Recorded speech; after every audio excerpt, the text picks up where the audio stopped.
I'm Zeb Kirsch. This is Chris, I'm Christopher Andrade. Christopher Andrade, and we are in Chiang Mai, live in Chiang Mai, um, from Shanghai Wu, Shanghai at the Woo. Wall near Neiman. So so we're here to talk about a lot of different things today. We've been here for a couple weeks, at least I have. Chris lives here, and I've come here as part of the pop up festival. There's a lot of people living here for about Mm-hmm. anywhere from 2 to 6 weeks, and people will come through, and some stay longer, some stay less. Uh, and so it's quite an adventure so far, and an exploration of a bunch of different themes. So, Chris, um, what do you think? What do you think about all this? What's Well, your let me just take? say, it's an incredibly interesting journey. Yeah. So, I actually came into this space, and right now we're really talking about DAOs and crypto nomads. Right. And I came as a digital nomad, and really kind of escaping my past, so to speak. Mm. But I've been able to connect with you guys and a lot of the crypto nomads here, and specifically 4Cs and their team. And I was just incredibly inspired by their public goods workshop that they did about a month and a half ago. Mhm. And it was really interesting to see that there's a lot of synchronicity, for lack of better terms, between social impact space, which is where I'm in now. I'm in the peace building space, Mhm. and public goods. I'd never looked at crypto as even a potential avenue of approach for public goods or social impact, which Yeah. is why I avoided the space aside from being an investor, right? Yeah. So that's kind of an interesting pivot that I noticed with this community. And I'm starting to see, and I just finished a workshop about an hour or two ago about how to launch an impact driven business in this kind of environment. Hmm. And I'm incredibly inspired and actually taken aback by how much goodwill there is in this community of, some would say anarchists, some would say techno optimists. Yeah. So I want to get your perspective on that, because for me it was almost like a culture shock to see that this is even a venue. Yeah. Yeah. I mean, just responding to that, it's like I'm not surprised. I think a lot of people here were not are not really expecting to see what they're seeing, because the groups of people that are here have been building up over about a year and a half to 2 years, Yeah. um, and they are niche, or they are from various niches within sort of the affiliated crypto sphere, right? So Mm. crypto, as far as yeah, sure, like for however many years it's been going now, in my experience, 12 years since 2012, crypto's called itself a public good while blowing bubbles to make money, right? Mm-hmm, And mm-hmm. it's been basically just the strange mirror of Wall Street in declaring itself anti-Wall Street. Yeah. And so people forever, I would say as far back as 2017, were talking about, oh, crypto can build new worlds, yada yada, and that was something people took with a grain of salt, but some people were more serious about it. And meanwhile, also, money helps build dreams. So there's more money in all these particular niches, and a lot of the people are here now where they're not looking to shill or pitch a project. Yeah. They're looking to show how they can cooperate together.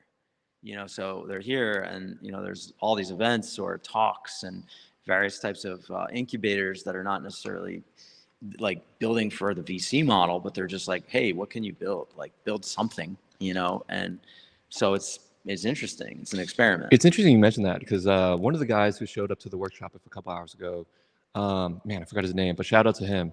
He was talking about a different perspective. He was like, "Look, I have an investor lens, and I can see the financial things that most of these other guys cannot." Right. But he's like, "I'm in critical need of developers, and I'm in critical need of builders and people who are passionate about building public goods." Because he said, "I can see."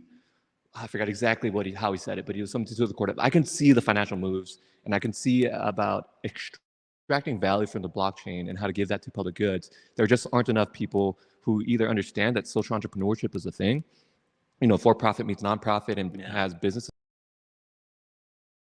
The blockchain can facilitate this kind of stuff. Yeah. So I thought that was really interesting.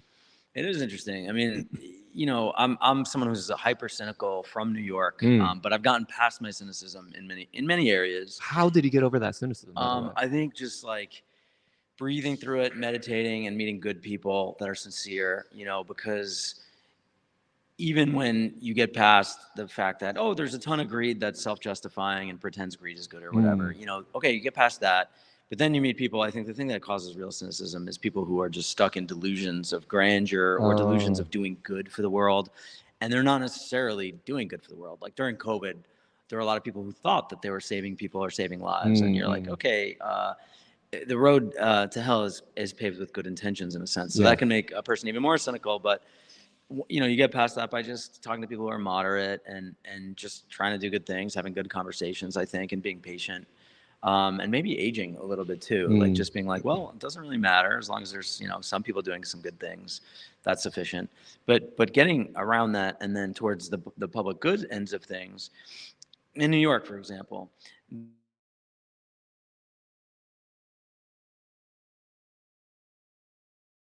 money for the children's fund or the Mm-hmm. dogs or the environment or whatever.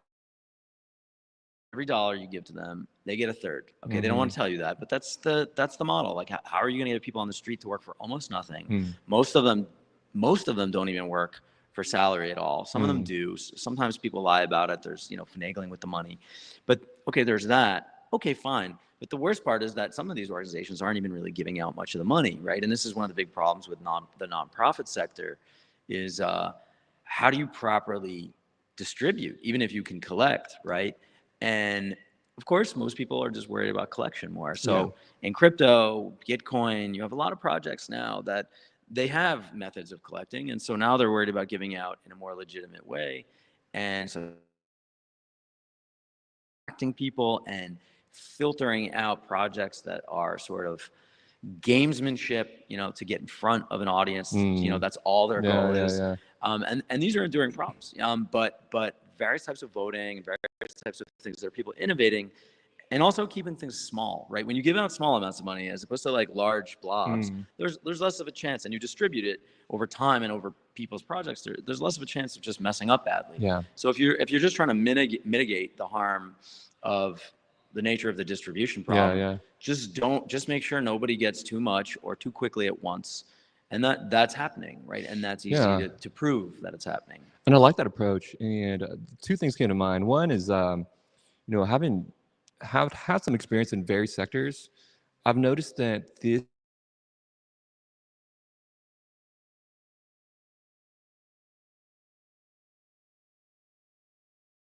from my perspective at least, right? And Yeah, maybe that sounds a little cocky, whatever, but there are working models that are academically proven, research back based. They're in the defense sector, they're in the business sector, they're in the management sector overall, right? Whatever that is, or yeah, whatever industry. And so even with the work we're doing now at the Pop-Up Fest, like we're actually like we've been adapting proven models, but just changing language so that's more right. acceptable, more tolerable for this community. So I found that a lot of it is just a language/marketing angle, right? And pivoting that. Another thing that came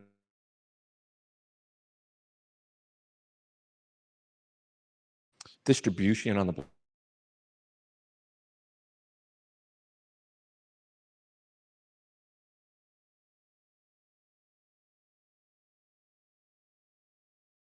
products being done for enough something to have back Yeah. people. I don't know a lot about that either, to be honest. I actually met a guy here this week.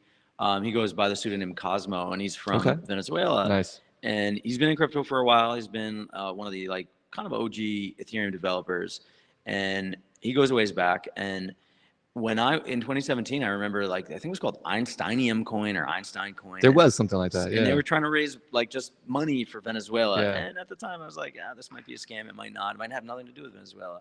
But we are about 8 years later, where people are developing actual protocols for distribution. So Mm, anybody can adopt that protocol, dump some money in it, or find people to bring money to it, mm, and then have a method of giving out money that's more reliably, not just accurate, but like less fraudulent, yeah. right? Like philanthropy, it's important. It's the basis of a lot of like long-term movements. The Renaissance itself was like very much a philanthropic Mm, movement. Um, so just make it better, and in the wake of what we have now, which is like maybe governments are hyperinflating, or you look at social security or the healthcare bubble. It's like, at what point are governments, at least American government, going to just yeah. say, hey, like art, all these things, we're not funding it anymore, we don't have money? It could happen overnight, and you need a method of maybe catching up and keeping things going. And that's why, like, at least in my line of work, we talk so much about doing good, but also making good money. Yeah, What we mean by that is having a business sustainability aspect or pivot or mentality. yeah, Because most nonprofits will fail. Right. And unfortunately, and that's because goodwill runs out. Yeah. Right? Things change, wars happen, recessions happen. I don't know, donor dies, whatever. Right? Things change. Hmm. Goodwill runs out. So there is a business model that kind of encapsulates a solution. It's the social business or impact driven business like Tom Shoes, Canva.com, stuff like that. So that's out there. Just so many people are not familiar with it. And there's still a strong aversion to the language. Yeah. Like even when I use the word like a tagline, do good, make good money, people go, ooh, like, oh, this guy just wants to make profit, right? Right. No, we do good first and then monetize that impact to create more impact capacity. So it's an interesting perspective to take, and it's an uphill challenge for sure. However, I think integrating this with the public goods mentality and decentralization and transparency that you just spoke about could really provide some interesting avenues of approach. Yeah. So like I'm assuming in some of the businesses, maybe brick and mortar that you're talking about, there's a component like I forgot the name of that, Tom Shoes, where it's yeah. like you either give a certain percentage of extra product to Yeah. people who need it, or you donate actual cash proceeds Yeah. to people. Tom Shoes has the BOGO, buy one, give one. Right. Yep. Yeah. So that's one way, that's one way of doing it. I wish I actually myself knew more about all the different public goods projects. I mean, there's so many projects going on. I think here, definitely one thing I'm impressed with, and someone got a lot of claps for it the other day, was just building on Telegram. Like there's a social app layer. This is one of the big sort of like 800-pound gorillas of organizing here, Yeah. where it's like there's Telegram. How do you, go and find where events are? Normally people put stuff on Luma, but being able to actually aggregate information in an effective way that's connected to the actual, like basically social instant messaging app that most people use. And Telegram, it's not just that it's ahead because crypto adopted it and people here are crypto adjacent. Telegram, in my limited experience, really is the best online, instant communication, group communication layer. Like WhatsApp is trying to catch up. They're not, I don't think, gonna catch up. It's just different. So building on that, and one guy has been building on it and fixing things, fixing bugs, making it more useful, and just that, because anybody could use it, right? Yeah. There's no, and anybody can just copy whatever he's doing, Xerox it somewhere else and just spin up their own version of it. So I think that's like, social technology is a public good if you can just copy it and paste it, right? You can't do that with a lot of proprietary platforms. And that's the challenge, right? The spirit of open and preserving the spirit of open innovation and harnessing all these high agency people here without, or rather, I guess the real challenge is how to create a product market fit that people are willing to pay for in this space. Because I know even in the last 2 weeks since Pop-Up Fest or pop-ups have been here in Chiang Mai, there's been quite a few movements to try to create products that people pay for, like a newsletter or content, whatever. And people just aren't willing to pay. And no fault, because you get free alternatives. You get Telegram, you get Copilot, like Microsoft Copilot. Do I really need this research-backed and stuff? I just search it online, right? Right. Too easy. So the challenge now is becoming like, okay, information is almost free, right? You just need a laptop or a computer, some sort of interface to access and electricity. It's about implementation is the new future. And I think that's currently where crypto's at now, how to implement with projects and real world stuff, go IRL on site. And I think that's what this pop-up movement is kind of facilitating. Yeah, I mean, I hope it is. I hope it is. There's been a lot of different streams that are intersecting, and a lot of yesterday I went to an amazing DeSci event, Decentralized Science. I missed it. I heard it was good. It was very good. Yeah. It was very good. It was organized, and I really liked it because a lot of the events, you have people talking for a long period of time, and what the audience really wants is Q&A, and they also want to hear about a lot of different projects. So that event had like rapid fire. You get 5 minutes. There were like 14 people on there, and you could talk to them afterward. So it was effective. A lot of events here get sort of bogged down in certain formalities, which are nice, but if people are spending an hour introducing one another, you're kind of wasting time, right? There's a certain self-selection, which is just like get it done with quick, let people talk, and that works. But anyway, the DeSci people, I mean, there's some very great projects here that are really looking, I mean, way beyond even crypto. They're just looking to the world in general and incentive engineering. And I have a special affinity for them. But what brought me here was really the network state stuff. So I've been reading about, talking with people who are interested in starting new cities and states for a long time, more than 10 years. As sort of a jaded lawyer, one of the nice things, you look at systems. Jaded lawyer, I Yeah, like I'm a little that. bit of a jaded lawyer. You look at systems and you realize there's a lot of different legal Yeah, systems yeah. out there, right? And they've all evolved.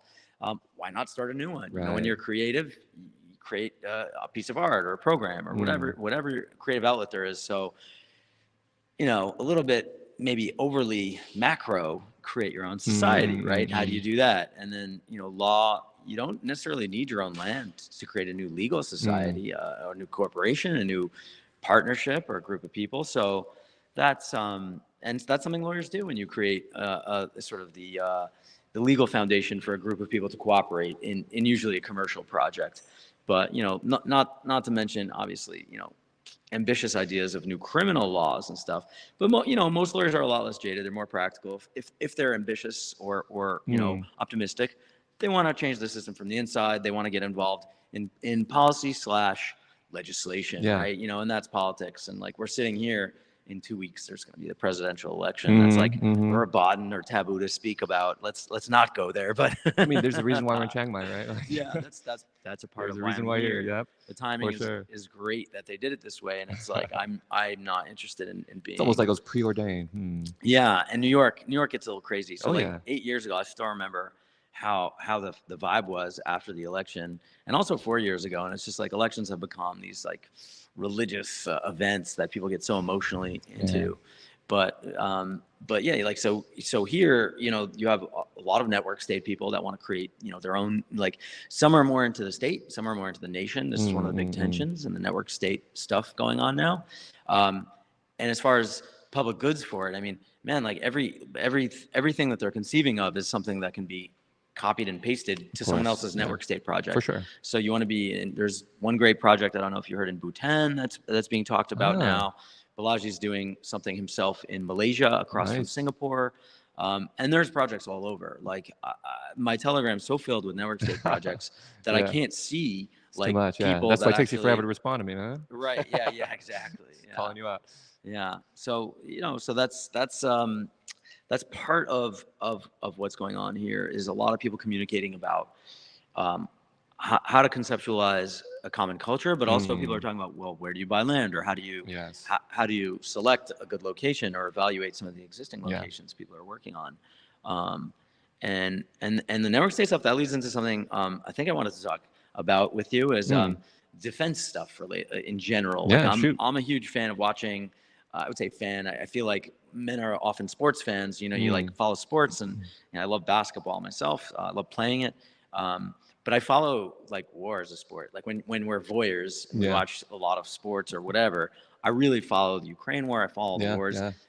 I love technology. It's always fascinating. I definitely watch a lot of the like Palmer Lucky's. He's Anduril. You know, I watch his not Telegram, his Twitter feed. Things are changing rapidly now. Oh, yeah. In the world of technology, and not just kinetic military technology, but surveillance. You know, psychological Drone warfare. wars, Right. information wars, Yeah, laser technology now, right. Lasers Space. getting better. space war coming Yeah. eventually. Yeah. I mean, Yeah, it's here. Yeah. ask. And oh yeah, the space stuff. So like that's funny too, because like Elon Musk and Starlink, Burning Man. I went for my first time 2 years ago. I went this summer. What changed? Well, people focus on XYZ, but like on the ground, there were Starlinks everywhere this time. I mean everywhere. Nice. Like almost no one had Nice. Starlink last time. I did with a friend of mine, but Hey. and this time it's small. It's a little square. Yeah. What's the end result? Everybody has cell phones now Access, everywhere yeah, it's incredible. at Burning Man, and Burning Man used to be kind of like anti-cell phone. So that changed, and there are a lot of network state projects which are trying to be like recreational vehicle based, people being semi-nomadic but able to have their internet everywhere. Even in Chiang Mai, I don't know how many years ago you would have had good internet here. I'm sure it's really good now, but when a bunch of people move to a new small village, let's say Pai, which is 40 or 50 Love miles Pai, north by of the here. way. It's my escape from Chiang Mai. Yeah, My Chiang Mai is escape from the so world. you've been yeah. up there. Yeah, love I it. don't know how the internet is up there, but I'm sure if it goes out and someone has a backup plan like Starlink, you're always, we're basically in a more globalized world now where you can just move anywhere and still have access to information, which is I love that. kind of a sea change. I don't think we're yet digested Huge. it. And we don't know how to interpret that. How do we live a life that's digital and analog at the same time? Yeah, that too. It's If you coming at us did you finish your fast. thought? Because I kind Yeah, of want no, to no, tangent from go ahead. Yeah, here. respond. Yeah. So I wrote down two things while you're talking, two kind of topics that I think would be interesting. Like one, the need for analog training. Yeah. And this is where like I'm Ranger qualified. That means we've been to the Army's Premier Leadership. Oh, like ooh, watch my but Yeah, it means Rangers are that pretty tough. Yeah. we've been to the Army's Premier Leadership School, right? And I always tell people like they think, oh, you know how to do some crazy stuff. Like no, Rangers Right. are masters of the basics. Yeah. That's it. We do so many missions the same way, battle drill, all the same stuff, SOP, Right. standard operating procedures, to learn the analog. Yeah. And in today's contemporary fight, once you get like an actual near peer fight, if it's U.S. China, U.S. Right. Pretty much U.S. China actually, because Ukraine is proven they're not a near peer anymore, Right. Well, which yeah. is crazy, It's by a the way. whole discussion. Which is about it. crazy. Yeah, it's crazy. It's surprisingly ineffective. And guess why the Ukrainians are doing so well? Well, who trained Yeah. them in 2014? Of course. Yeah. Yeah, I mean, we can yeah, go we into did. the whole. America did. But wait. So the Rangers and analog. Keep on that because. So Yeah. in a fight, if you're doing a one-on-one fight, in a physical fight, right? Okay. Yeah. There's a common conception that it's always going to go down to the ground.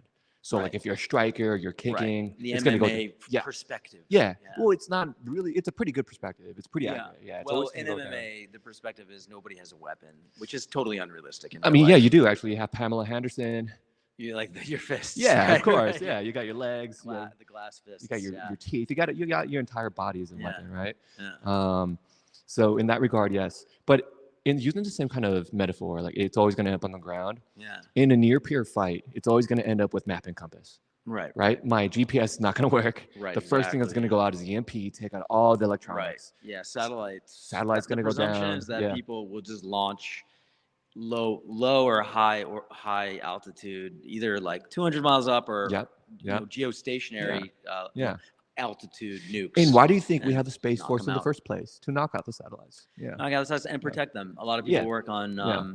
not just interceptor stuff aside. A lot of people work on hardening satellites. You know, all the Mhm. technology behind Yeah. hardening satellites, which is super classified. And very stuff. interesting. There's Yeah. a lot of material science there. Very cool stuff. Yeah. Yeah. Well, I mean, yeah, I don't know how scrappy it would get, but I'm sure like the Rangers and other people. I mean, I spent actually 6 months hiking the Appalachian Trail. So I was like Hell living yeah. outside, Hell yeah. very simple. This was really before people even had smart cell phone service in the woods. So Mm. you didn't have a cell phone because there was no service anyway. 2003, cell phones existed for sure, but you know, was people weren't carrying them in the woods. It was a very different vibe, but just keeping things simple, and also not just with fighting or survival, Yeah. but in a community-oriented aspect. There's a tension here because a lot of the people here, we're all very technophilic, right? Yeah. Some people here techno-utopian or techno-absolutist, Mm. and in the sense of thinking all of it's really good and the best thing. But the nice thing here too, especially, you know, you have like Edge Cities is one of the great Mhm. pop-ups here. There's a lot of people from non-tech backgrounds, and there's a lot of women and a lot of different types of people that are not techno Mm. centric / techno absolutist. Mm, And you know, some of the people I've met, women from a collective called Fatopia, and Mm. they're generally like, you know, tech's not evil. I mean, they use smartphones, you know, they're with it, but they're focused on direct interpersonal relations. Nice. And like, we are the real AI, no matter We how are. smart Yeah. AI gets. We're still always going to want to serve human beings, Yeah. I hope, as opposed to serving the new godhead of AI. Yeah. And to do that, we have to be better at being human. My take on it is that if you figure out an organizational, spiritual way of living that approaches, I wouldn't just say the problem challenge, but also like puzzle of using technology to be better at being human and communicating, and finding ways of doing awesome things with people, then technology is just, it unlocks a lot of It magic. facilitates, yeah. It's a Yeah. facilitator for sure. Or we call it enabler. It's an enabler, Yeah. yeah. But to the extent that it's always going to be apart from us, it can break, Yeah. you know? And so when things break, we are the backup systems. Yeah. We have to know how to be human together. And so, and Balaji talks about digital Sabbath. There's a lot of people, you know, Jews sort of have, it's not just a day off of work, but you're not supposed to use technology. And so there's this backup, you know, one day of the week where you're not using technology. And Which that- is incredible. it's yeah. kind of and it's, you know, I don't think it has to be a uniquely or is a uniquely Jewish thing. The idea of taking a day off of especially complexity, right? Keeping things Yeah. simple, and exploring that in the mirror to the reality of the world we live in, which is hyper complexity. Things are getting so much more technologically dependent. And I think that's unstoppable, right? So, as long as there's no mass crazy event, technology is going to get more and more intertwined with our lives. It's incredible. Yeah. Yeah. It's an incredible enabler, and we absolutely should leverage it. But one thing I always worry about, and before I even get into this tangent, so to speak, Sure. there is a framework. It's called conscious capitalism. I don't know if you've heard of this. I have not, but It's yeah. a growing movement of exactly doing good, making good money, right? Okay. But imbuing the spirit of inner peace, wellness, et cetera, et cetera. And that's where you hear a lot of these psychedelia rituals, ayahuasca, Right. psilocybin, Yeah. et cetera, et It's cetera. getting And I have some experience with some of them, and they do work. I can say that. Yeah. They're transformational. But to kind of go back to the analog aspect, it's probably because of my background in the defense sector, but I tend to feel very, very scared. Murphy's Law, what can Yeah. go wrong will go wrong. Right. So I am completely expecting some sort of massive collapse. Yeah. And we're currently in the beginnings of World War III. I don't want to put any bad vibes out there, but if you listen Yeah. to the defense sector, they would say that do. hey, it's very much akin to what happened in World War I and World War II. So yeah, I am cautious about speaking about this because I don't want to put any bad things out there. Yeah. But it is I used to be an intel officer, a military intelligence officer as well after my infantry time, nice. and we look at indicators, Right. and the indicators suggest a positive trend towards a decade of roughness. Let's put Yeah. it that way, right? And I don't want to put that out there, but part of being a human being is being rational and adapting and overcoming. And how can we make a good plan and overcome if we don't have all the information and aren't even willing to discuss it? Yeah. So I am willing to discuss it because I think we need to discuss this as a society. Oh, I think we definitely need to. I think the problem is we're not willing to discuss hard issues. Oh no! And also yeah. there's distraction. Like I've done so many deep dives, more than once, and I mean deep dives like spending 4 or 5 nights in a row, obsessively reading and research after weeks of talking to people, months, and then like when I have a question, and I've done a lot of deep dives on climate change, and I've just come to the conclusion that whatever the truth may be about some distant future, the present narrative engineering around it seems to hold way too much public space and public mind space compared to the other risks that are out there. And I think that for some people has been deliberate because they benefit off of distraction and sort of shifting. Yeah. And if there's space for fear in society, and there always should, fear keeps people alive. You don't want too much, you don't want too little. Some of that fear has to be on like geopolitical concerns that also are integrated with our own internal instability. I mean, Ray Dalio is constantly kind of hammering on this, and I think he's a pretty well-spoken, like eloquent on this matter and detail-oriented. Instability inside, and this is on the individual level too. We have a whole country that at the bigger level, instability on the inside is also part of instability on the outside. Yeah. So, and healthcare, like the U.S., look, we're funded in part by some of the cryptocurrency people like Vitalik. Like, where did he get his fortune? Well, and how did that come to public goods? Well, look, there's been a lot of printing of money since the great financial crisis. 40%. Yeah. In the last couple of years. I'm 44, and I started in a big law firm after law school on the great financial crisis as a bankruptcy lawyer. Wow. And that's part of what made me cynical and maybe overly fearful. But that to me is sort of the sort of ground zero of our present financial moment. Our present like legal moment, you would say, sure, 9/11 and the Patriot Act, that has roots 20 years ago of a phase change. Great financial crisis was a phase change that crypto sort of responded to in some sense. It was part of this dialectic that came out of it.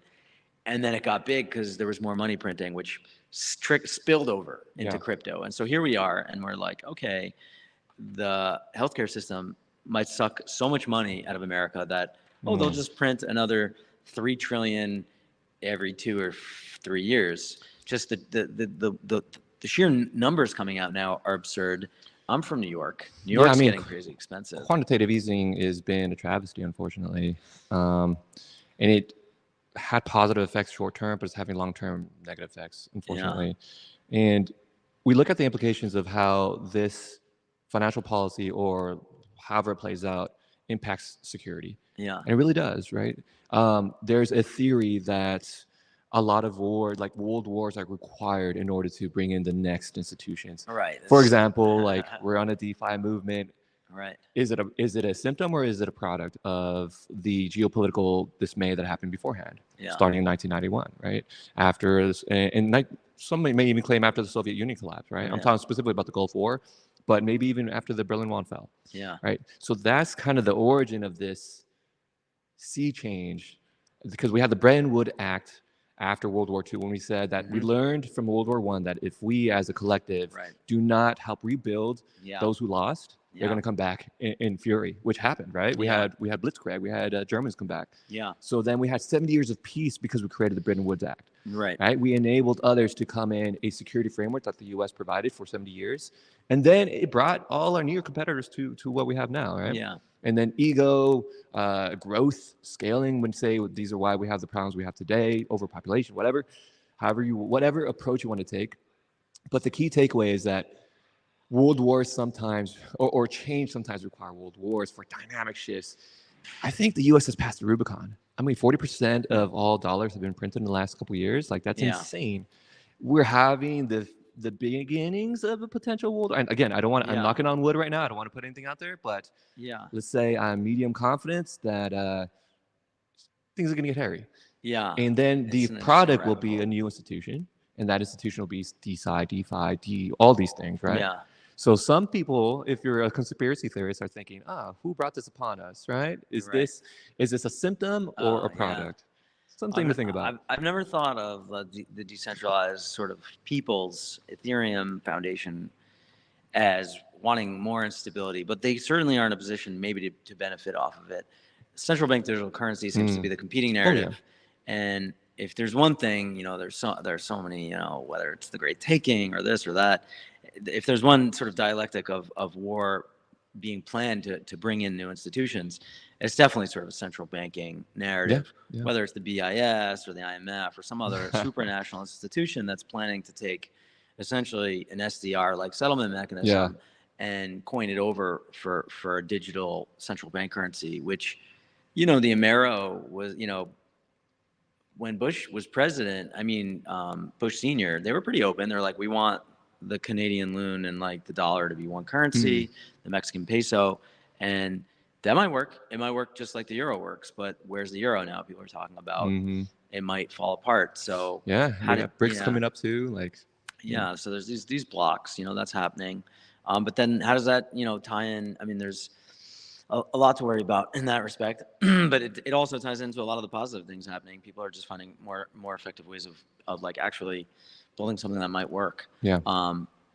We'll see how that goes. I mean, I think what's happening here, this sort of Woodstock of pop-up villages, that's what I've been calling it. I like that. I'm gonna write that down. I think it's an experiment that's ongoing, and I don't think it's going to stop. I think it's actually accelerating tremendously. I've never been to one of these pop-ups, but when I saw a few months ago that so many were going to happen here, I was like, I have to be there and see what happens.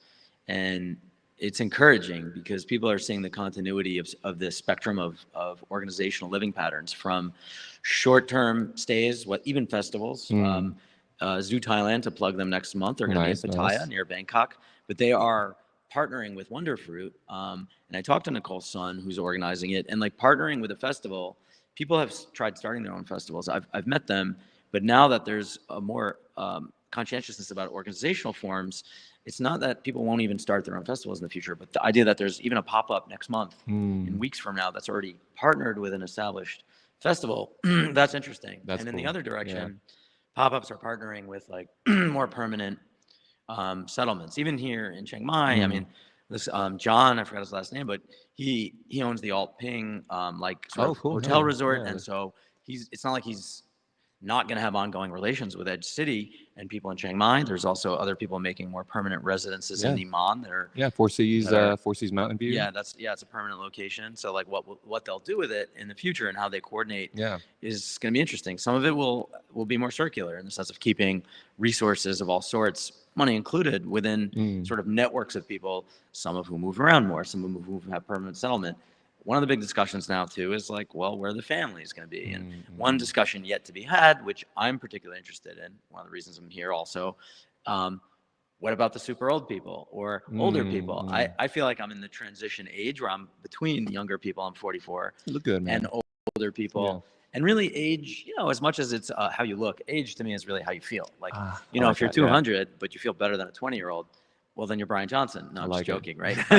But He's on something. Yeah. yeah, maybe, but it's like if you feel good, then that's what we all want, right? Yeah. So, but aging's a reality. There's a lot of older people. This is something that's going to bring down part of the financial system of the West. This is the sort of silver tsunami of people who are hitting 70, 75, aging into having much more expensive healthcare needs.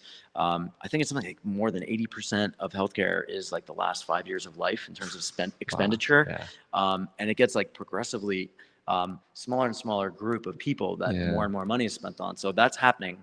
And that, and you have to have conversations about that, lots of them, and there's some extreme opinions that get, especially when it comes to these controversial topics. And those are human conversations. They have to be had. People's buttons have to be pressed, and you have to think about real solutions. Yeah. If you don't have infinite money to print, where you can just throw it and see what sticks at the wall, you've got to solve problems in a more realistic way. Yeah, and you're kind of touching on like something I always think about, like the need for conflict versus competition. I always say conflict bad, competition good, right? Yeah. Business competition drives down prices, increases innovation. Mm-hmm. Conflict leads to world wars, not good, right? Yeah. But some people argue on a grand scale of things that these wars make us better in the long run. I don't really think so, but yeah, no. it does force innovation in a lot of ways. Right. Hopefully, not to the best ways, but the military brought us the internet. Right. Yeah. It started off as a movement to try to bring research publications together, Yeah. researchers, right? So there's a lot of good innovation that comes from that, but I'm definitely not an advocate. I have a theory. This Yeah. is a digression, but Yeah, let's hear it. because I'm a big fan of like Clausewitz. I've got this Indian guy's name. I used to read him like centuries ago, maybe more than 1,000 years ago. There are a lot of these like really great thinkers on war that, the first basic, canard that's about war is like, look, war is about economics, and economics is fundamentally about politics, right? I agree with that. So it's the fighting part, the kinetic part is deeply connected with everything else. And then people throw in discussions about ideology, but that aside, there's a practical reality of it. So my theory now is that we're at the point of war where it's like everybody who has nukes doesn't want to lob them. There's always the black swan of potential. Yeah. Oh, someone lobs one and it leads Scary. to uncontrolled, runaway chain of nukes. But I don't think so. I think given all the satellites we have and all the communications we have, and all the stories we have about perhaps Russian submarine operators stopping World War III, these kinds of things, and broken arrows and such, the capacities we've built have then developed other capacities to prevent unrestrained warfare at the nuclear level, destroying everything. So now what we're doing, and like there's this Chinese military treatise on unrestricted warfare. There's so many, and it's like war is now becoming more complex. It's becoming unrestricted in a sense, but not. It's becoming more sensitive to the possibility of we don't want to torch the entire global economy all at once, let alone civilization. So it's becoming more granular. Yeah, it's granular, exactly. So that results in more sophisticated technology, and some of that, like all technology, like lasers, will be used for peaceful and productive purposes. Right now, there's a nuclear energy renaissance. Yeah. It's clear that China is going to have very cheap electricity for about more than 1 billion people in one government. Yeah. That's never been done before. And you got to highlight that success, no matter the politics, no matter the tribe. Like that's success for humanity. It's Incredible. Success. It's bedrock of civilizational progress is energy. Like the more energy you're able to use and channel into whatever, the better, and the Kardashev scale. There's a lot of science fiction stuff about it, but it's simple. Can we start on it? You just need energy, and they're doing it, and that's great. And it's sure they have newer reactors, maybe like better reactors than the past, but a lot of this technology is relatively old. It's the adoption curve and just making it work. So it's happening. I think of it in a secular sense. So I think that's very optimistic. Yeah, it's interesting. Again, I always worry, and it's probably because I spent a decade worrying, having to worry as a job, right, so to speak, and train others to go give up their life for something. Right. And I don't want to get into a soapbox about how we failed in Afghanistan and Iraq, right? Right. It's a sensitive topic. We can definitely discuss if you'd like, but I would just say that next podcast. It's definitely sensitive, but it's intriguing, right? And it makes us think about like, why do we do what we do, right? And how do we know what success looks like? But going back to this concept of analog, and the need for analog, I actually just got on Telegram, and it's funny you mentioned that, Telegram being the best, because I definitely want to plug it too. It's actually incredible. I ran half of my workshop on Telegram, which Yeah. is super cool. And I literally got on it because I was kind of forced into it by the community here. It's like, Right. hey, you got to get on it, dude. We're all on it. I was Yeah. like, and I've been trying to avoid all public, all social media, Right. but it's time to get into it. But again, I feel the more digital I am, the less present I am overall. Yeah. And Yeah. you're missing out on life. I mean, that little picture, I've seen so many people taking a picture of a beautiful scene, Right. and they're looking right. at it at a 2-inch phone or whatever inch phone that is. Yeah. I was like, look, you're missing out the entire You're experience. mediating your experience. Not yeah. only that, you're ruining my experience. Right. Like, get out of the way, dude. I want to some of see this that. waterfall. Yeah. I know it's beautiful, but let me feel it. Yeah. Right.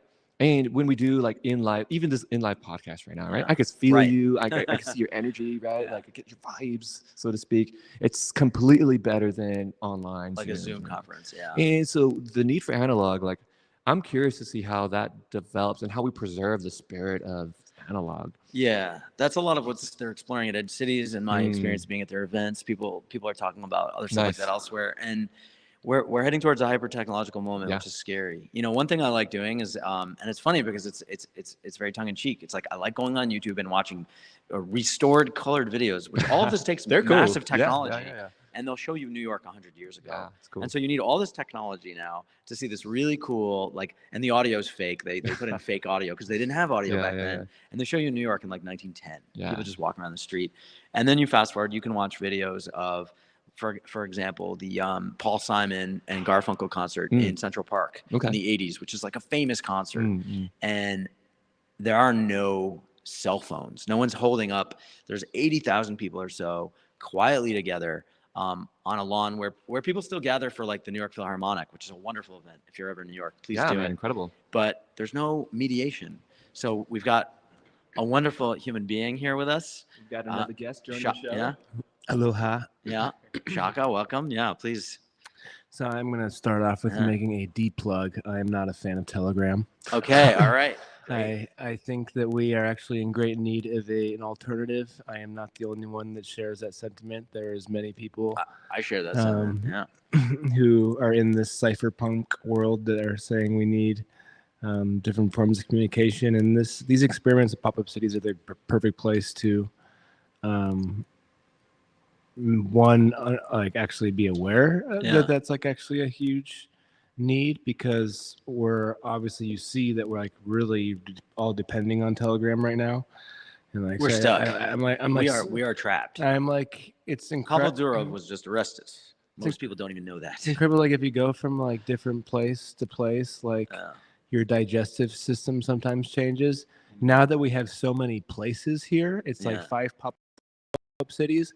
I am so telecramped. Telecramped. I like that. I'm extremely telecramped. Yeah. To the pact where I'm like waking up in the morning and I'm just like, oh my goodness, I have to look at this pop-up fest, the contributors group chat where Chris is just like giving us the rundown every day. It's too much. Yeah. The cypherpunk thing is like it's not encrypted anymore, right? Telegram's spying on everyone. We all know this. WhatsApp's always been a spying device, whatever. But my thing is like you can't properly mute Telegram like chats. You can mute them, but then you can't see stuff, so it gets too much. It gets is that what you mean by cramped in a way? Is you look at your Telegram, it's like overwhelming the amount of messages on there, and you can't see. Yeah, it's definitely a lot of messages, and like obviously we're needing these group chats because it's actually good for us to have kind of open communication, so we don't start playing too much of a game of telephone.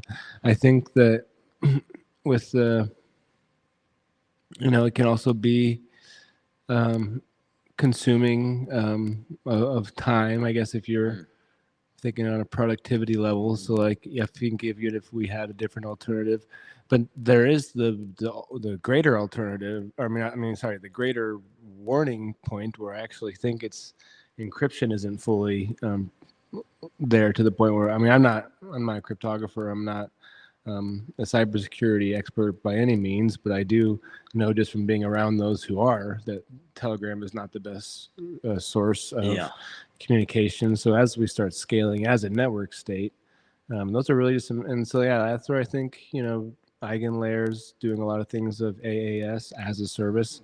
So like, I really think that that's where you think of like, oh, not the Telegram, not the WhatsApp, but communication as a service. Yeah. I think communication as a service, and you have ZK as a service. And then I think if we're able to build the layer of where it's like Ethereum communication layer as a service, so there's like communication as a service, then there's the messaging as a service. They can be built on top of that. And then once you have that kind of infrastructure, then you can even start thinking about things like transportation as a service. Right.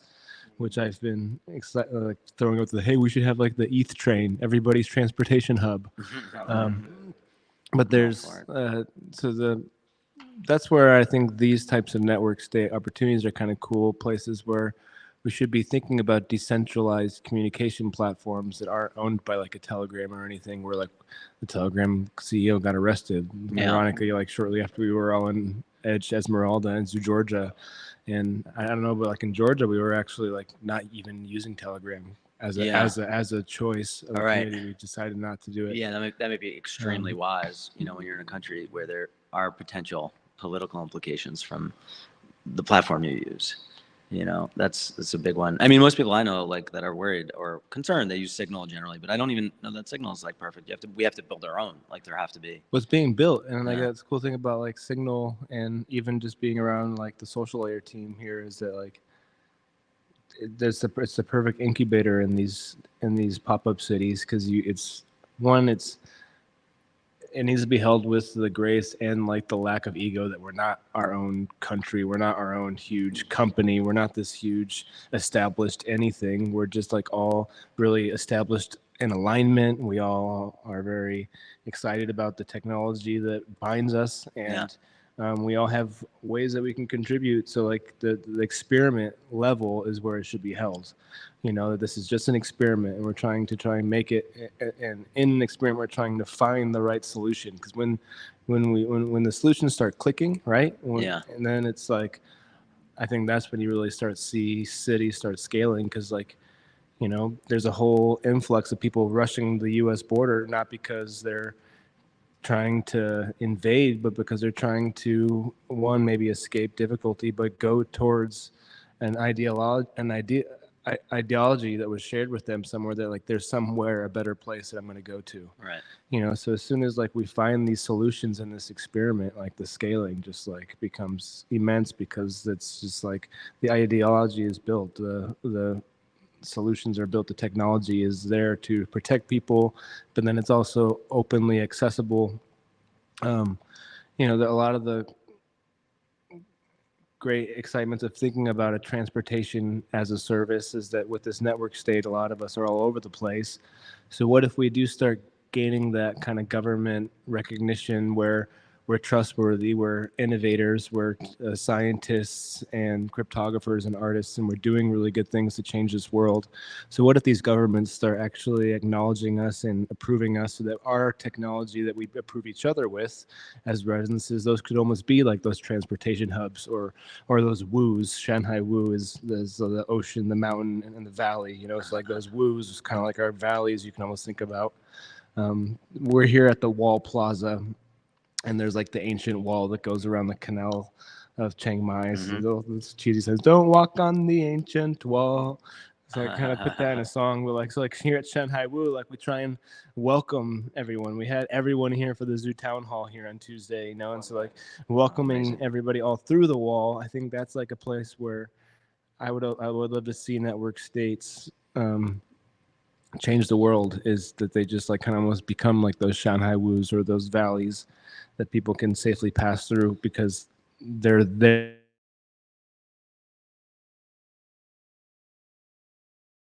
Like, I think this backtracks to what we were talking about earlier in the conversation. There's the nation idea of like how you get people to cooperate together versus the state, you know, like the network state idea, which is more people are focused on, buy some land and develop it. And I think the cultural aspect of getting people to be like, wait, I'm not just a digital nomad, who may or may not work on crypto. I'm also someone who happens to be just maybe moving around, maybe not, but working on something with other people to build something that's going to be bigger than everyone together.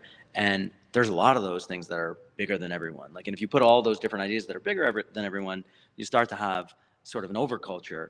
Vitalik talks about it as a protocol, but it's at least a concept of like what's going to bring people together that transcends maybe even just one location and the practicality of being in one specific location. And yeah, I mean, I think that's like something that I'm more excited about. Yeah, actually, I have some questions about that. I'm a big fan of not recreating the wheel. I think I talked about that a little bit earlier, right? A network state to me sounds like a people just trying to. It's tribes. We're building tribes and then Yeah. nation building, right? We do that on every scale. We do that. That's a function of armies, by the way, the nation Yeah. build. So I look at a bunch of decentralized high agency people, and I find it very inefficient. Yeah. Why? Because like, oh, we want to build something new and avoid the previous things.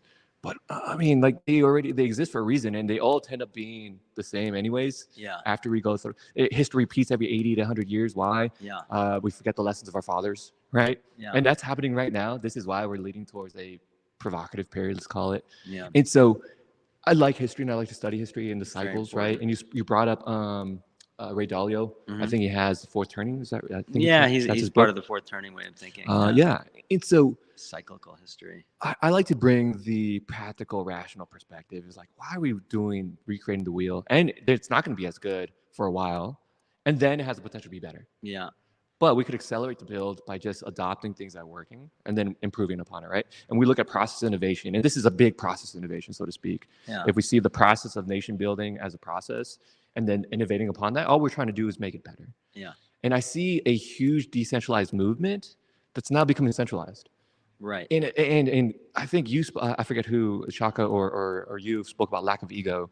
And I thought that was an intriguing perspective. And I think I'm curious to see you expand upon that, how ego empowers or disables the community, and specifically for building tribes. If you have any feedback on that. I can talk about my own battle of trying to fight my own ego, which I feel like, and you can even see like there's a lot of different alter egos within the this realm that's been bubbling for the last 2 years. So, and I would even say is like with that idea of maybe having a lack of ego, but then a more of a stronger putting a stronger attention towards the fact that it's more of a culture that we're all here for. And so that's where like the different egos of a Web3 village, a Shanghai Woo, a Edge City, all the different egos are great. And these are all everyone's ability to decentralize and take their own take on what this culture has really put out there. And I think that to be honest, like that's actually what's beautiful about it is that it's it kind of like it's more of something that like we've been able to observe, and there's like almost like countercultures that merge within each other, and there's cross pollination that occurs. So there's all kinds of different cultures actually that end up kind of mixing within each other in these things, and that itself is like that pop-up ecosystem, you know, and an ecosystem of just human organisms interacting, and then that merge of it being both digital and physical worlds. So actually some of us maybe struggle on how to balance the two. For me, for instance, I'm better at balancing the in-person world, and I really am bad at balancing the digital world. So that's why you get telecramped.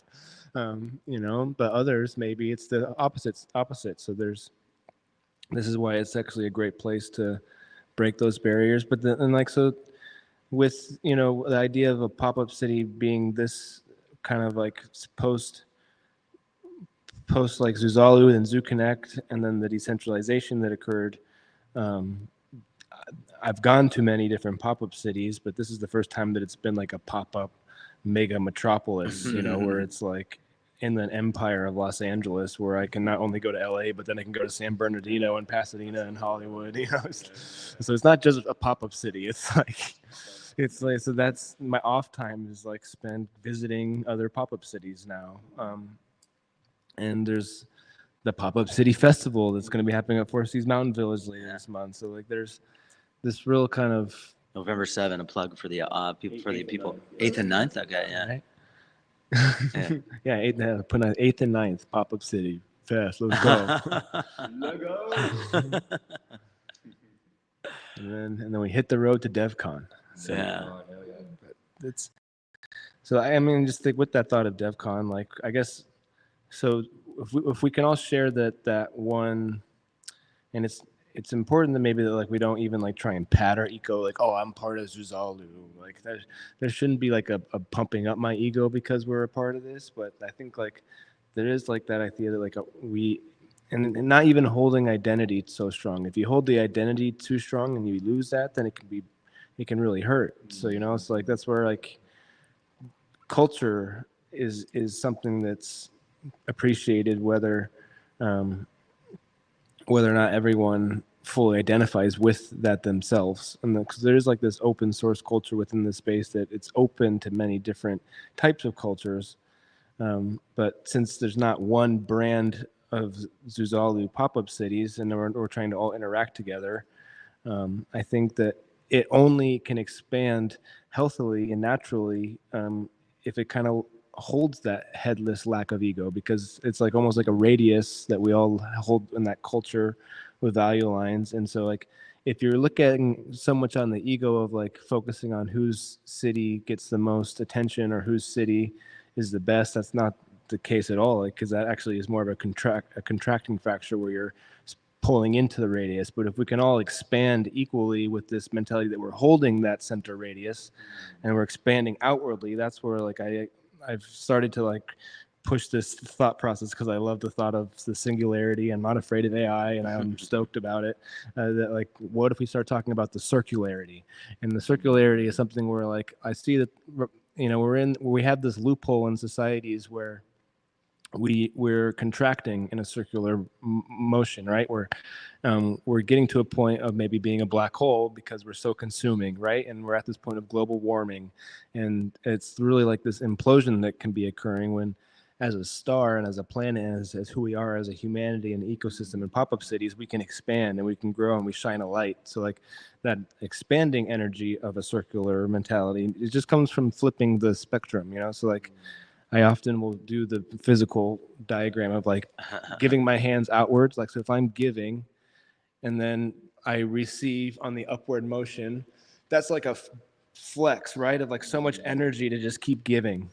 And then like, so like I'm like, here's a great example. I am not charging to do this, host this podcast. Like we're just using the space and the tools and it's like giving this conversation to the world, and then like, I'm not expecting you two to like compensate me or give back to me. Like, even though like, this is the direction of the gift, like the receiving always comes from this point because I'm in this mentality, because this is a roadblock. If you stop there, like, where is it? Then so like you get up to here and then you flex and you keep giving. But the contracting circularity is when we're on this point, and the loophole occurs is because we receive. And the first thing we do on this energy is we receive and we pay our bills, take care of ourselves, feed ourselves, do this, and then we have to listen to our heart, like, oh, I should give back, and like the give it. So then, rather than like giving with this like combusted energy of receiving, we're actually having to force this already contracting energy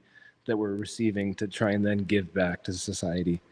So then it's just like, ugh, and then we just like drop back down to like needing to receive. Yeah, it's like, where's my next paycheck? Where do I get this at? So like, I think that's where I want to see this experiment operate. And the blockchain is so perfect for this, because like I've been able to be supported living in these pop-up cities through things like HyperCerts, which has come out of the Funding the Commons group. And then there's what's HyperCerts? HyperCerts was this like kind of like this, people could donate at the end of the Zoo Connect. There's all these different HyperCerts created for different people that contributed. Nice. And then some funding gets, then there's also the retroactive funding pools and the Gitcoin rounds and matching pools. So there's all kinds of ways that I think people can focus on contribution and focus on building and focus on just popping up the city. And then like if you just start conducting the experiment and start hacking if you're a developer and you just like popping up the computer and filling up the GitHub, then I think, if you just start doing those things, that is actually the energy of like giving and contributing and putting an effort into this ecosystem thriving. And if you just step into the ecosystem and start doing that, the ecosystem nurtures you and it rewards you and pays you. And it's like that infinite garden that bears fruit so that you can get more seeds and Make more plant fruit. more flowers and grow the garden. Like that. What are your thoughts on this? Yeah, no, I mean, I like it a lot. I mean, I like also just the physical, sort of ritualizing of the way of thinking through physical motions. It makes it real. I guess on a more heady level too, it's like we are entering a new social phase where we have to realize we're going to get tremendous value as human beings out of the way our social technologies operate. And on the real level, that means some people who are better at coding or programming, they're going to be very valuable in a way.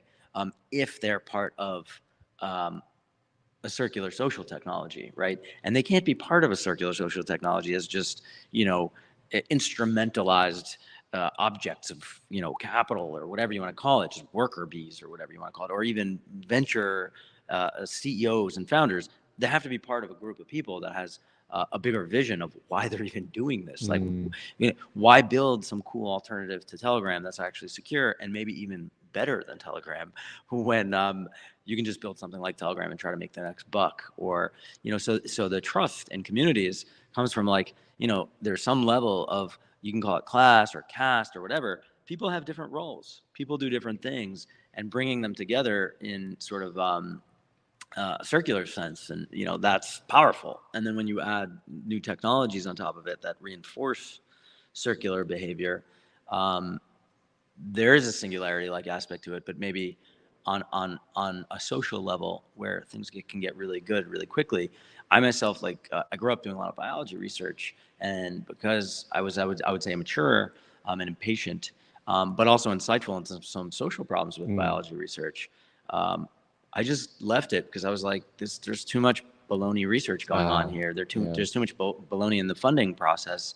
And you look at DeSci, and DeSci is sort of trying to approach this problem in the broader scientific sense. How do you get people to participate, and how do you get attribution in the sciences? Scientists have been instrumentalized just as much as programmers in a way.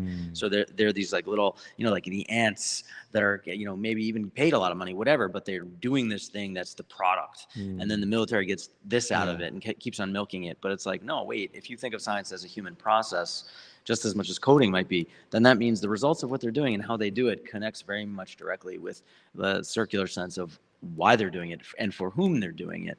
And this implicates like some very deep and profound social choices. So we were talking about ego before, and ego can be good when it's healthy and it drives a lot of participatory process. And like life also has its stages and its personalities, and there are people who happen to be more leaders in certain different directions of life. So that's necessary. Like they have to have a leadership style ego to even want to lead in the first place. That's not a bad thing. It's bad when it gets corrupted for the wrong reasons, and then you get assholes in charge of things, screwing everything up. But it can be very useful, I think. So the question is like, well, how do you connect that one person's ego that's healthy with the rest of the group? And when it splinters off into little tribes, that's not a good thing. But this like network state idea of like a culture where there's balanced egos, transcending and participating in something with a sufficient number of people to make it happen. And that's maybe my thinking too, is like, maybe that's my ego. I'm always intellectualizing everything. And I think, how many people does it take? And I ask this question to people because people have different opinions. Like some people are like, oh, you only really need 12 people or 20 people or 1,000 people. Or it depends what you're thinking about. So the turning point is 10%. 10% of the population, You mean a turning point for what exactly? For any change. Like massive change. Yeah. Okay. But if you take 10% of whatever population cohort that is. Yeah. 10% could change the entire world, like human history. Yeah. I mean, but then where does that 10% get its original seed change from? And I think that's what you're seeing here. Even just crypto starting in 2010 with these people who are like really OG, like pumpers of crypto and telling everyone, like the ideologues. Fast forward, small change leads to big change, right? Big things start small. So here, there's maybe 500 people here. I don't know, but it feels like a lot.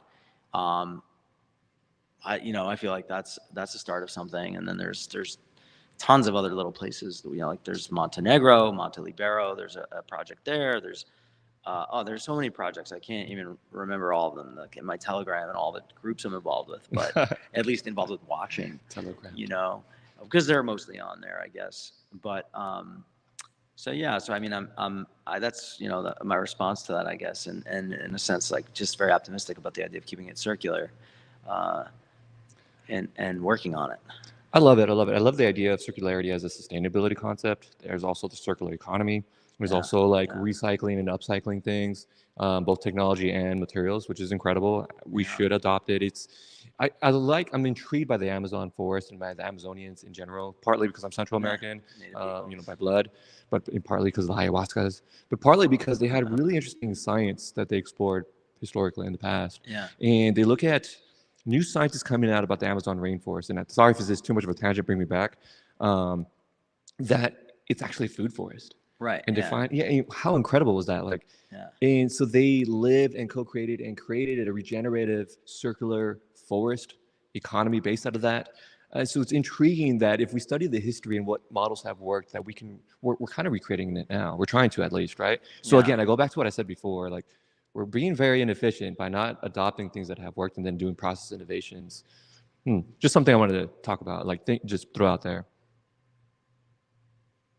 Yeah, we could be reinventing the wheel in many cases. We definitely are, yeah. There's some people talk about, sort of the cycles of history resembling one another a little bit. And of course, there's this like spiral theory of history where, you're sort of redoing the same thing, but it's a little different every time. Yes. And as long as the energy is generally good, you're going up. If you're in a down spiral, you're in the Kali Yuga or whatever. You're in some really bad cycle that might be going, into the ditch. And we can't know where we are. But one thing too is like when you're riding a bike or whatever, they tell you, look at the location you want to get to. Do not look over there while you're pedaling to get somewhere, right? So this is part of human psychology. So if we look at something in a positive way, we will build something at least as positive as possible. That's important. And that might be overly rosy. Maybe we need to look at things also more realistically. Yeah, and thinking in that, like, kind of, okay, we do go through like the full cycle with each other here, because we're not just attending a conference together, we're popping up a city together. And you notice it's like a Burning Man for sure, like within your Burning Man camp, that like people kind of like every now and then have that mid-burn crisis, or whatever, and like. Well, I mean, it's just like it's not burnout, but like there's just like there's always like that one moment where you kind of get tested by the elements and just building and popping and things up and working all the time. People freak out, they yell at each other or they just yell at themselves. We got to take care of each other in a sense, but then even just like I almost feel like we've gone through almost like a full cycle with the idea of like having a starting point, getting a bubbling point, getting a decentralized point, getting to the point of having conflict this last year, to now getting to this point of being here where it's like, we're still this sphere. We're still here. We're not. We're still growing. We're still doing the thing. I like it. Yeah, just surviving tension and keeping on going. That's like 80% of being together with people.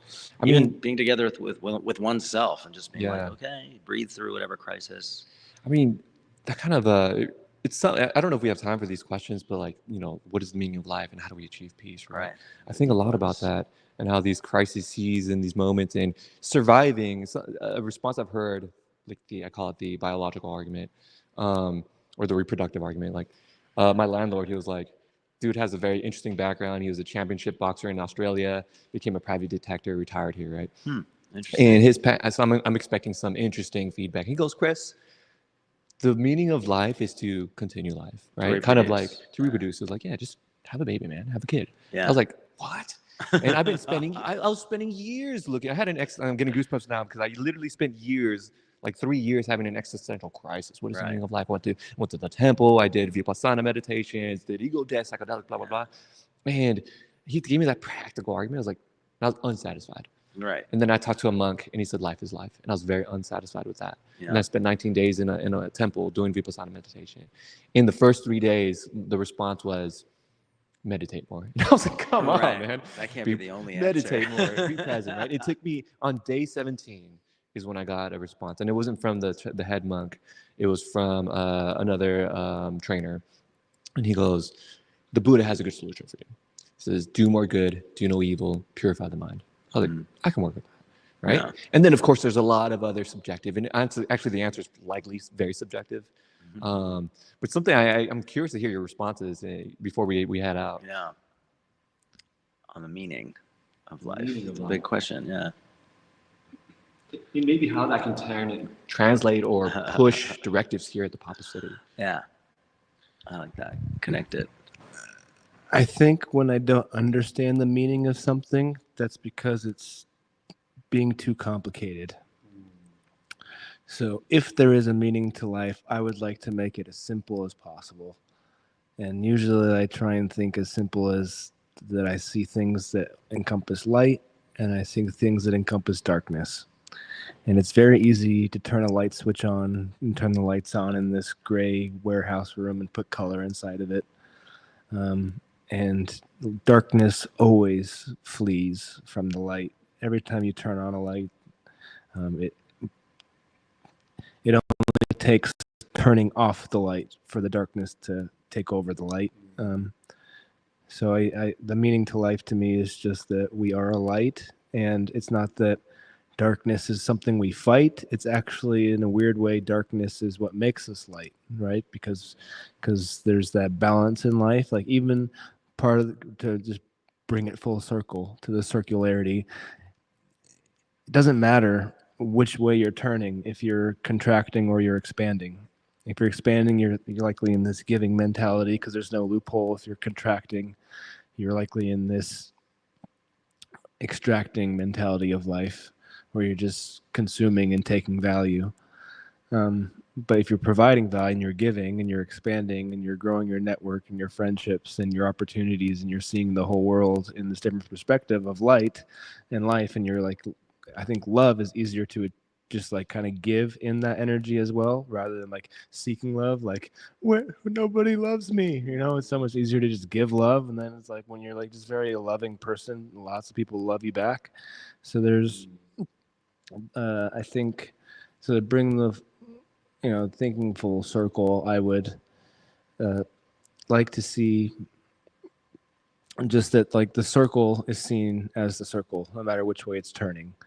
The moon is still a moon, even if it's like a full moon or the dark side of the moon, so like even if you're hitting a wall and you're on the dark side and you're not feeling good, you're still the same sphere, the same circle.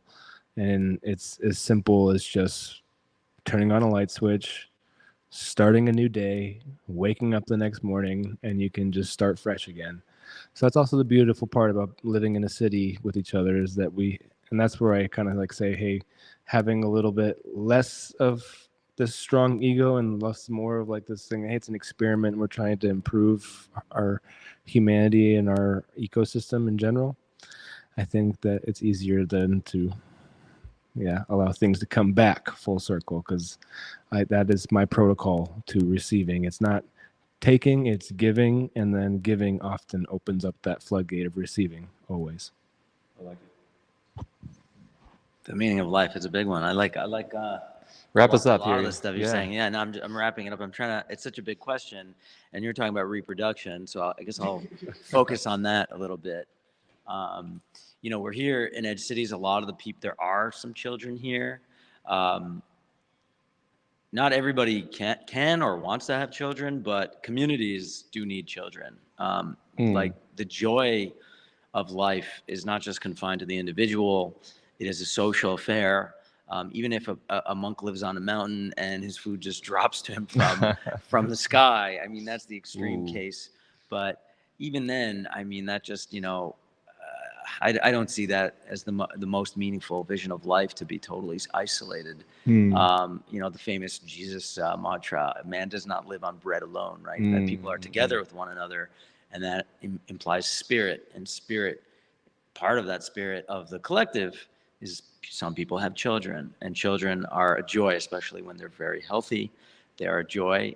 There's a special challenge in life taking care of sick children, which our technology has made, in some sense, easier, and in some sense, You speaking harder. from personal experience right now? Well, I mean, I've helped raise a little bit a child until the age of 3. I want my own children, but yeah, I mean, a healthy child is a wonderful thing. As far as sick children, I mean, we have someone in our family that her first child was Down syndrome and chose to have it, and that was her choice, and her subsequent 2 children were fine, and that's difficult. So there's difficulties in life, but we were all babies once upon a time, and I think the meaning is in finding the balance of like how to choose how to live, but also accepting that we don't have choices. I like to, sometimes I get philosophical and deep with people, and one of the big nihilistic things is like people saying, "Oh, there's no choices. You don't really have any choices. Everything's determined for you."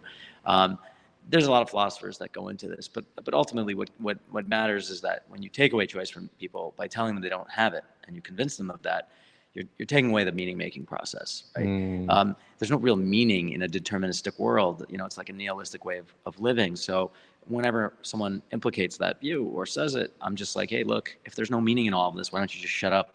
And if there's no meaning in what I'm saying, then I can tell you whatever I want. I can slap you around, and it's not my choice. Yeah. So I blame fate on all that. So it's nihilism is What a there's an easy way to terrible cut that mistress. off. Yeah. And the positive side is like, yeah, sure, we didn't choose to be born, although some people say there's a little bit of choice there. Some people think about You're talking about the reincarnation. spiritual. Yeah, I get you. Reincarnation is super interesting. I actually had a crazy lucid dream 6 months ago that I was reincarnated in the dream, and it was like wild. I wrote the dream down. I told people about it. You got to share that. Is next podcast. Yeah, but like yeah. I personally am more like materialist in my viewpoint, even though I'm not an absolutist in terms of materialism, but I don't think we choose to be born in any sense. Like maybe there's trans-birth karma, whatever, but like I don't operate on those sort of parallel universe thinking. It may be true, but from what I can see and what I would tell to other people, yeah, we don't choose to be born, but we do choose to make meaning out of the process. And so it's a struggle. People get depressed, people get isolated from each other. And the meaning, a lot of it is in being together, in being social and finding how to make that work. That's what, all the pop-ups are here to do in an increasingly chaotic world where you have to create a little bit of a cocoon around yourselves, not just technological, but spiritual, especially like it's confusing. I've explored a lot of religions. I've deprogrammed myself a little bit from one as a kid. And Probably know what it is. yeah, I mean, I was born Jewish, right? Oh, and okay. and I was born in a very secular family, but sent to Orthodox school. Excelled at it, but I was a problem for the rabbis because I didn't really abide by the rules. You a problem? Yeah. So and then you fast forward through life and you realize religion's great if it's great, if it works for people, but the typical religions aren't really working for people as well as they used to be, and for everyone at least.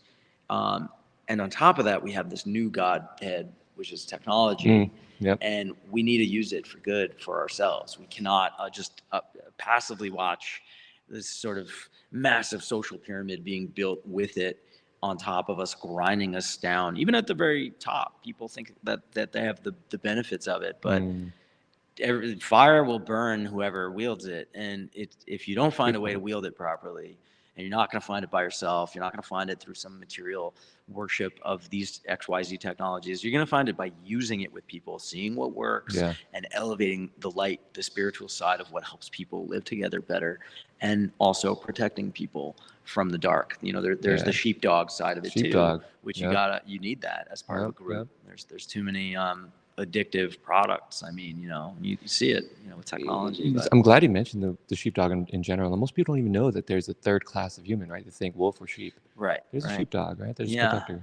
Yeah. If for a bit of comedy, it's a little bit crude, but in one of my favorite movies, it's actually a marionette puppet movie called Team America. Okay. Which was, I know this. Team America. Yeah. It's hilarious. It's the same guys that did South Park, I believe. Yeah. They are funny guys. There's like a 30-second it's not a montage. It's a little thing in the movie, and it's so good. Everybody should watch it because it's hilarious. Yeah, especially like 30-second vomit scene. There's that, right? That's Aside from that, it's all physical comedy. But there's this scene where he's like, there's dicks versus assholes, and it's like sheepdogs Yeah, versus yeah. whatever. And it's just a very funny speech, and it's a pep talk that It's the a guy good gives. speech too, by the It's way. really yeah. funny. It's a must watch. It's really funny, and but it's funny because there's truth in it. Yeah. At least Yeah. some truth in it. Isn't that the basis of comedy, truth? Yeah, Yeah. yeah. Comedy's, oh man, that's something I wish I could get better at. Is comedy, but that's probably, knock on wood, something AI will never master. Like comedy is the ultimate human We shall see. pursuit. Yeah. True genius. But yeah, so thank you guys, Chris, Shaka. This has been amazing. Yeah, I had a great time. Thanks Yeah. for having me on. I'm looking forward to the next one if you have me on, man. yeah. Hello, network cast. Let's go. All right. Awesome, yes. Gentlemen, thank you. All right. All right, that's that. We are done recording.